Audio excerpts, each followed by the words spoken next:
Para jamaah kaum muslimin wal muslimat rahimakumullah. Gusti Allah teh baheula ngadamel iblis. Eta iblis teh masya Allah ibadahna pohara. Tarangna ge tarangna urut sujud hideung teh coba asana iblis ge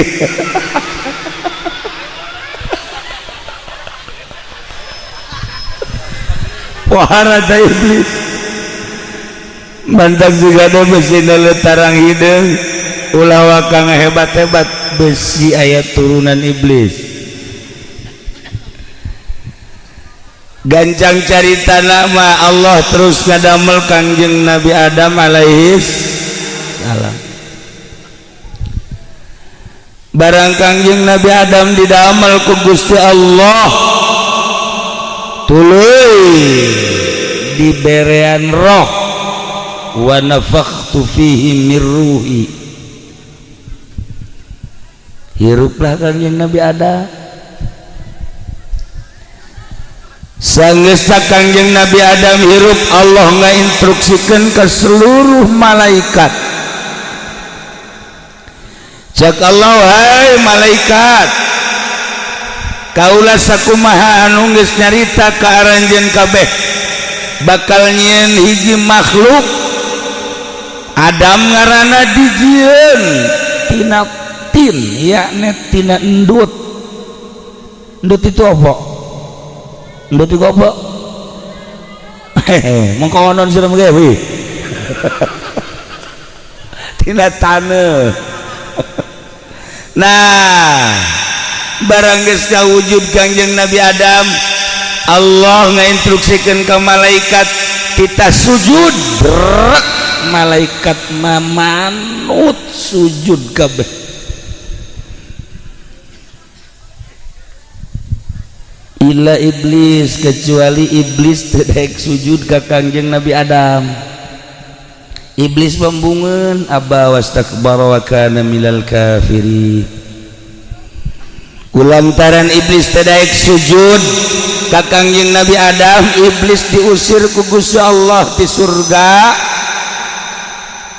Sajabat diusir teh ku Gusti Allah teh dilaknat. Sebab wastakbaro takabur kumuluhur wa kana minal kafirin. Kafir teu percaya ka Allah model. Iblis teh nangieun Allah, iblis teh boga kanyahote ti Allah, iblis teh boga tanaga ti Allah, iblis teh boga kasaktian ti Allah, tapi kuari teu percaya ka Allah bahwa iya iblis dangieun Allah wa kana minal kafirin. Model tabaheula ge kos kitu tah. Turunlah iblis ka dunya. Diusir ku Gusti Allah. Cak iblis, Gusti abdi mah keun bae diusir ge. Jeung keun bae abdi mah dilanat ge. Lantaran abdi mah ku embung-embungna sujud ka Adam. Abdi makin bae dilaknat ku Gusti ngan. Abdi mah menta dipanjangkeun umur bae datang ka kiamat. Ndek naon cak Gusti Allah maneh dipanjang-panjang umur? Ndek ngagodaan urang santri,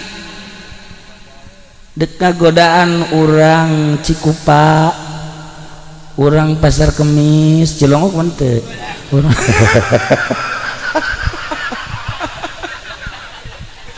dek godaan kalau bahasa dunia tah iyalah janji iblis abdi makeun wae cak Gusti Allah maneh engke lamun kos kitu bakal dikanarakakeun ku aing keun bae abdi mah sadar ka neraka, abdi mah siap ka neraka ngan abdi mah minta dipanjangkeun umur datang ka terus kiamat, datang ka kiamat maksudna dek ngagodaan manusia.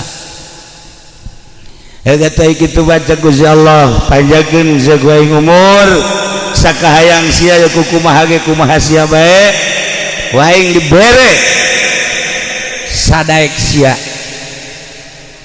mulai Kangjeng Nabi Adam di sorga. Masya Allah eta orang di sorga teh jauh lain cara jauh nu didinya tadi petot lain. Oh segala ganas, segala samangka, segala anggur, apel, araraya eta samangka bae samangka di sorga mah mun dibelah haju dicokot jerona cangkangna teh dipake iimahan mahi sakabupaten. Jadi dihandapeun samangka teh karariwe sakabupaten. Haju nanya itu berarti segede kumaha samangkana. Tah eta sakitu teh sabang sahektar sakabupaten. Bodoh isuk berat.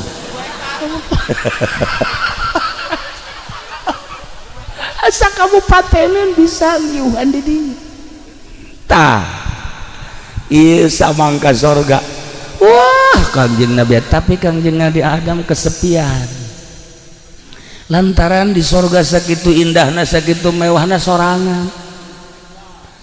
Luak liat dengan sakadar istana mahligay, sakadar pakaian, bubuahan, paling jeung malaikat ngobrol. Kangjeng Nabi Adam kesepian. Akhirnya Kangjeng Nabi Adam diketahui ku Gusti Allah kesepian, dicokotlah tina tulang rusuk Kangjeng Nabi Adam nu panghandapna dijadikeun Siti Hawa. Ngabentuk warima Siti Hawa. Ya Allah ya Rob, irungna lain cara di santri. Atuh irung di santri mah kutil tah mah. Ieu mah mancung. Irung teh mancung. Beungeutna ngadaun seureuh. Matana ya Allah, lamun orang ditempok ku Siti Hawa teh nancep gadi tembus. Bangsa nu kieu mah barang di dalam paeh. Geus teu kuat paeh.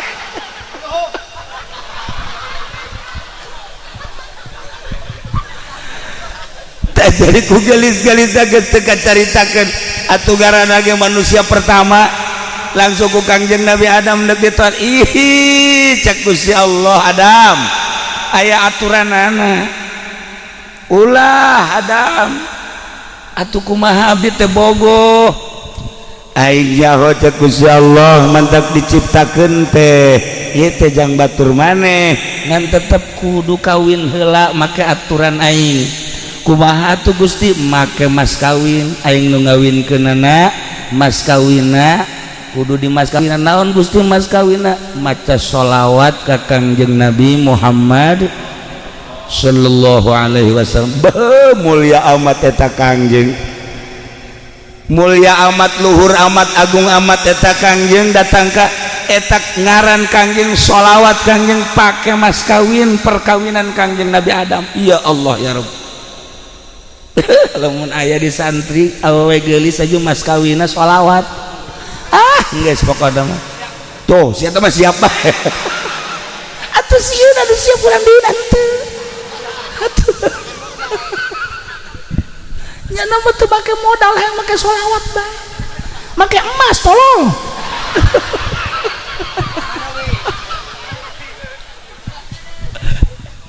Kesimpulan dalam jadilah perkawinan Masya Allah atuh sakumaha layakna kawin tewe. Wah mantap indah. Cek Gusti Allah Adam Hawa maneh silahkan cicing di sorga, tapi awas hiji nu dilarang ulah di dahar buah khuldi sakitu hungkul. Sajaba nama bubuahan mangga bae, nikmati ku anjeun minuman, nikmati ku anjeun sagala rupa nu aya di sorga. Hiji buah khuldi ulah henteu Kang Adam teh surti atuh jeung Siti Hawa teh imah tangga di sorga.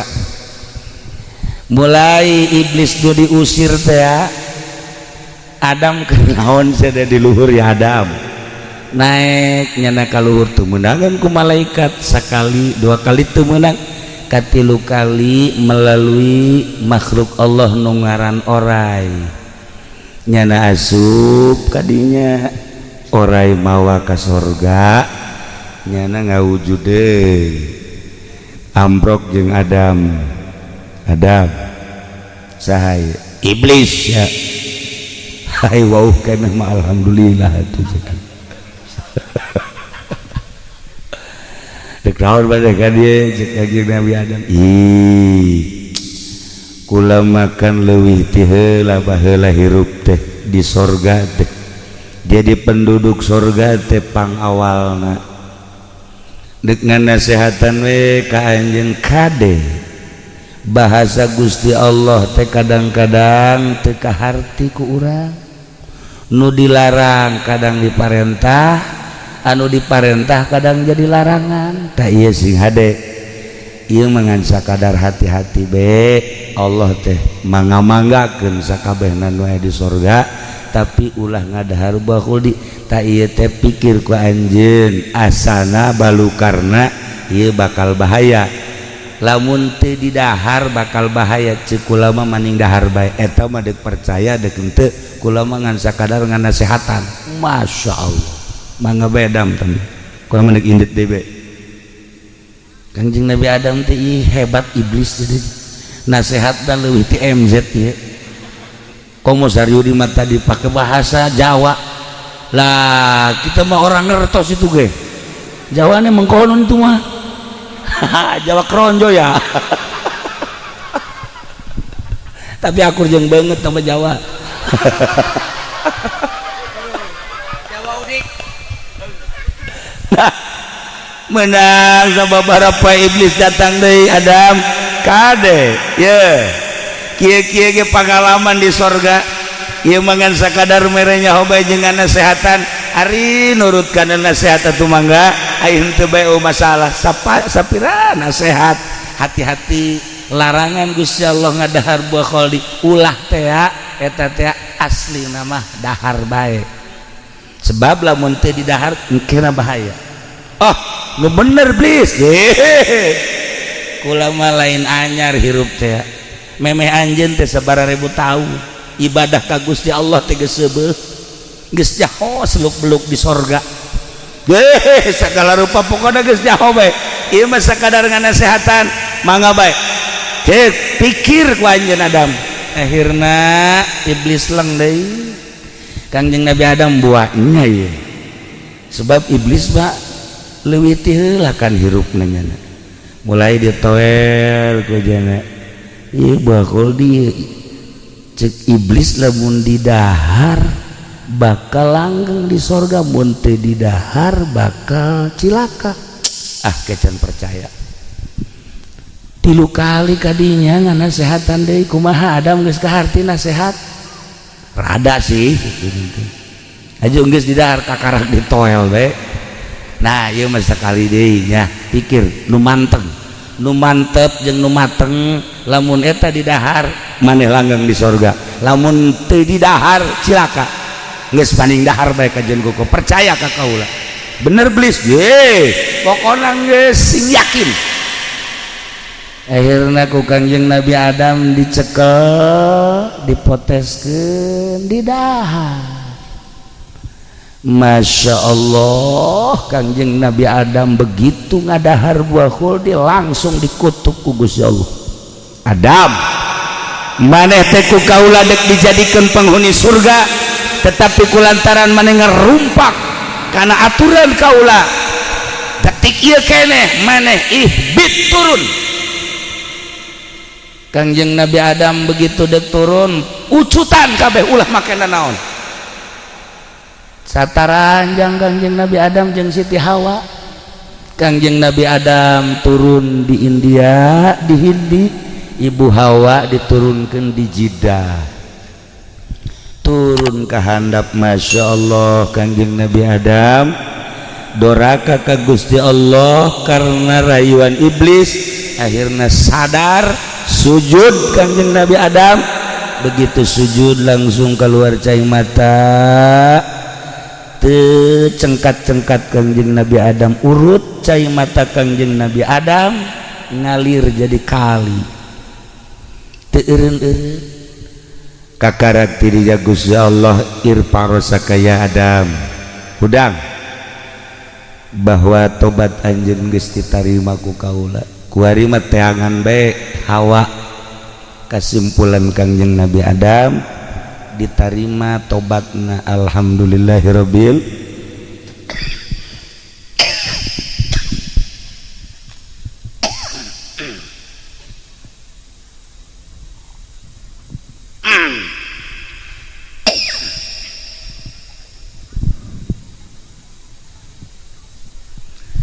terus Kangjeng Nabi Adam teh hirup di dunia sanggeus kapanggih Siti Hawa di Gunung Arafah terus anak baranakan datanglah kuari ke zaman presiden yang mulia Jokowi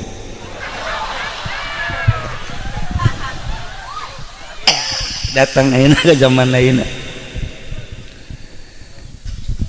iblis dulu baheula keneh iblisna urang nama anyar iblis mah pangalaman urang nama teu pangalaman iblis geus jelas bakal jadi penghuni surga neraka cak iblis nyana ngumpulkeun anak buahna ngaranna setan make trompet ngumpulkeun tiup pujana jeung make drum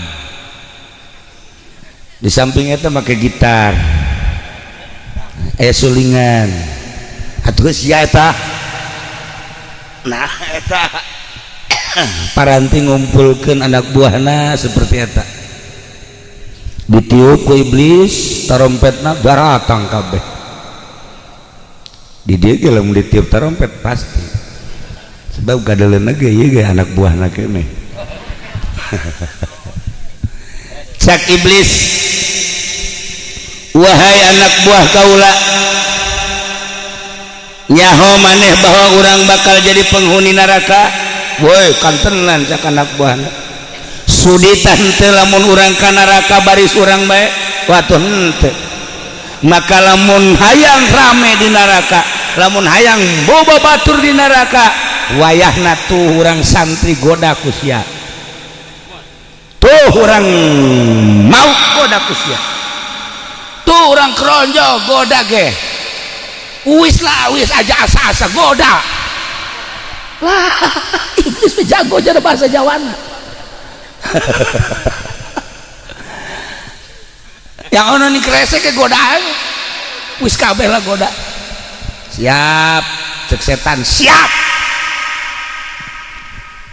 awas cek iblis ulah sampaikan teka goda sebab urang teu suka urang teu ridho lamun urang cicing di neraka baris urang wayahna kudu dibarengan ku kiai supaya asup ka neraka geus puguh bangsa lurah mata memang jadi penghuni neraka polisi eta mah geus parantina TNI kitu keneh jawara kitu keneh ieu kiai ge kiai ajak ka neraka kiai siap cek setan kecil kiai kampung mah sama diberi 500 gitu pokoknya mah pilkades 500 kiai rempang juga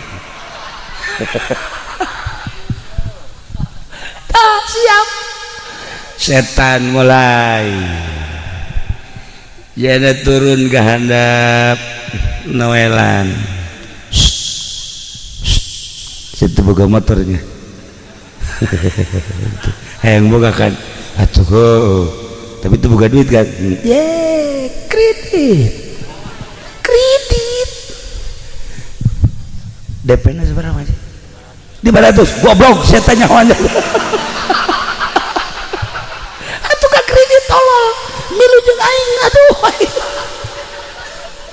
500 tah kredit guys gampang tobat ka Gusti Allah toe siap bogokan gawe bogok WA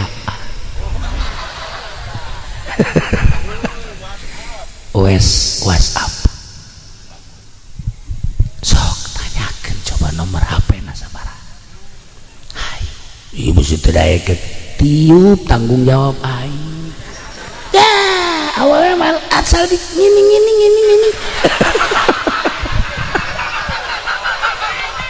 sial iblis goblok ya sesetan bisa aja sesetan gampang awalnya mah barang jualan siapa pembeli atuh gampang ayo baik pokoknya mah daekeun alhamdulillah tuh daekeun pelet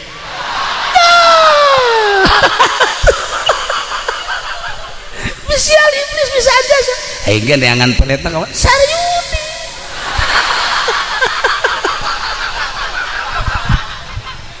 ya Allah setan terus mega godaan setan terus berbagai-bagai ngalamun jelema ngalamun becek setan teh sepi cekeun gaul jadi jelema mah gaul jeung sa itu jelema kakara kaya tiluan kurang hiji jeung sial lengkap geus ye jelema mah kudu gaul itu mah doraka ulah ngomong-ngomong doraka ngorak keneh tobat batah geus kolot karak geus terepae sama ngorak keneh angel keneh kapae itu ge loba nu ngorak keneh pae ulah mikiran kos kitu tuh moal rame negara hayu bae we gaple-gaple we remi-remi masalah geus pokona mah ulah boga pikiran ka akhirat bisa entah setan bisa tuh mulai ngadeketannya neng di mana neng bukan muhrim hebat jasa awalnya mas santri dia santri tuturkan terus satu lalaki ngaran lagi aing mah lalaki siap pembeli setan eta kene neng ulina ka mana neng ulah nanya lah pokona mah kula pokona ente neng lain kunaon ieu lain kunaon enggak galak amat sih tak ulah datang ke setan neng jadi awe mah ulah gitu biasa bae awe mah kudu sopan namun teu sopan ka lalaki bahaya awe udah sok jebres gitu daek sing sopan asup cenah ka hatena nyilet nya kan nyilet deui ka lalaki lalakina model sia tah atuh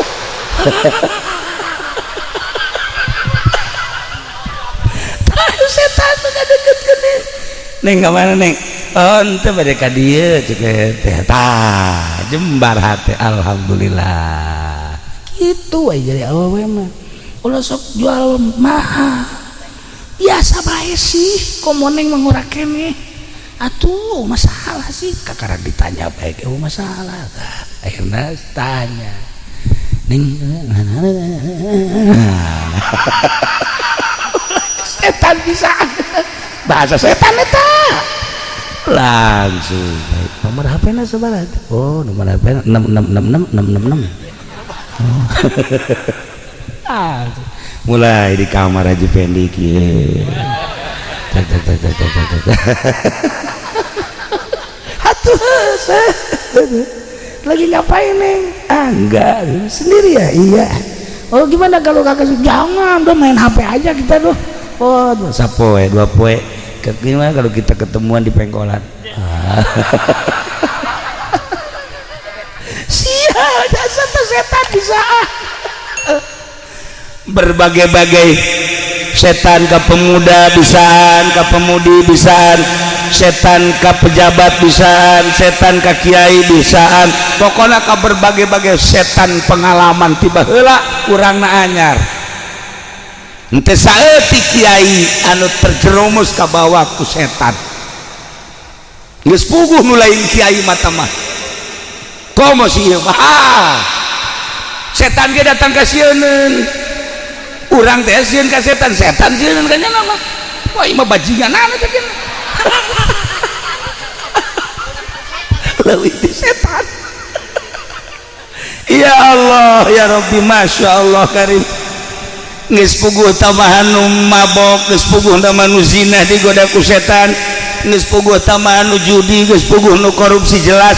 Kiai ya Allah ya Rabb, kiai ge digoda kene sing loba salat abeh kanyahoan ku batur tah lain abeh kanyahoan ku Allah. Hayu sing bener di hareupeun jelema teh sing tegep abeh batur ngalem lain Allah nu ngalem abeh batur ngalem bisa anana setan. Hayu abeh dikiaikeun ku batur baheula tekan ustad supaya naik derajat teh kiai. Alhamdulillah berkat nasihat setan ku ari geus dikiaikeun ulah cicingan make udang-udang abeh diabuyakeun. Hayu geura engke ge make udang-udang mah batur ge nyebutna uya. Kebel-kebel kuya ya. Setan bisa biasa. Bener bae buya. Wow, Masya Allah. Hayu terus sing hebat. Mungkin ge mbah sia. Mbah Anom. Tah ieu setan bisa ana pohara. Matak teureun-eureun setan teh ngagoda kulantaran setan teh embung cicing di neraka barisnyana. Hayang dibaturan ku manusia teu saeutik manusia anu ngagejebur ka neraka ngabaturan setan lantaran memang tugas setan. Nah di dieulah aya Gusti Allah ngutus malaikat nu malaikat mah diciptakeun ku Gusti Allah teh jangan lempeng-lempengkeun. Lamun setan ngabengkok-bengkokkeun, lamun setan ngajakan ka neraka, malaikat mah ngalempengkeun ngajakan ka sorga. Mulai make cahaya-cahaya, nu cahaya-cahaya eta samar rahasia Allah ngan mulai cahaya tersebut dibikeun ka para mursalin, dibikeun ka para nabiyin, dibikeun ka para aulia-aulia Allah, dibikeun ka para ulama-ulama solihin. Eta lah aya cahaya malaikat. Mantap urang teh aing ka mana ye neangan cacaang. Aing ka mana ye? Masantren. Neangan cacaang. Ieu kan di dieu mah teu kudu masantren jeung geus jadi santri kabeh. Lemburna santri jelema mah lain santri. Fokus menteri agama cicing di departemen agama tapi agama nama eueuh. Geus kalar itu ku ari mah kabeh. Urang cicing di negara Indonesia anu demokrasi dielun-elunkeun demokrasi tapi mun neangan demokrasi nu sesungguhna eueuh di negara. Saha anu bisa demokrasi di negara urang? Ge demokrasi mah kudu siap dikritik, kudu siap di demo. Kuari makan kritik teu meunang, awas salah saeutik ka presiden atuh lain negara demokrasi. Demokrasi mah takos Gus Dur, silahkan kritik, silahkan demo, siap tanya jawab, urusan naon bae dihadapi ku Gus Dur. Eta ngaranna demokrasi. Di negara cicing di negara demokrasi eueuh demokrasi. Jadi departemen agama eueuh agama dan lain-lain sebagainya. Nu kuari urang teh ye, nu kuari urang ye keur nyaritakeun DPR wakil rakyat teu wauh ka rakyat. Kuari keur pilkades, da pilkades jeung pilkab naon bedana? Aya bedana. Pilkades jeung pilkab naon bedana? Naon? Naon? Si odob sia. Pilkades mah lamun nyana geus jadi poho tapi lamun pilkabe mah pilkabe mun poho jadi. Oh. Tuh kan